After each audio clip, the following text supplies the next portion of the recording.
তো স্বামী ভালো না দেখে স্বামী তাকে তালাক দিয়ে চলে গিয়েছে। স্বামী ভালো না জেনেও জান্নাতুল তার কাছে থাকতে চেয়েছিল, কারণ তার কোথাও যাওয়ার জায়গা নেই, তার মধ্যে তার বাবা মাও নেই। তো এখন আসে অসুস্থ নানি। তো স্বামী তাকে তালাক দিয়ে দিয়েছে, এই জন্য এখন বাধ্য হয়ে অসুস্থ নানির কাছেই উঠেছে। এবং জান্নাতুল এখন পরের বাসায় কাজ করে নানিকেই দেখাশোনা করে এবং সন্তানকে পালে। তো জান্নাতুলের খুব কষ্ট হয়ে যায়, অভাবে সংসার হিমশিম খেতে হয়।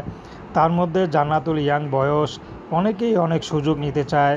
তো জান্নাতুল চাচ্ছে কাজবাজ না করে যদি ভালো একজন মানুষ পেত, তাহলে বিয়ে শাদী করে নতুন করে ঘর সংসার শুরু করত। কারণ জান্নাতুলের অভাবে সংসারে জান্নাতুল এখন কি করবে, কোথায় যাবে? জান্নাতুল দেখতে মাশাআল্লাহ বেশ সুন্দরী, তো সবাই সুযোগ নিতে চায়। তো জান্নাতুল বলছে যে আমি হয়তো 10 জনকে না খাইয়ে একজন খাক, সেটাই ভালো। তো জান্নাতুল দ্বিতীয়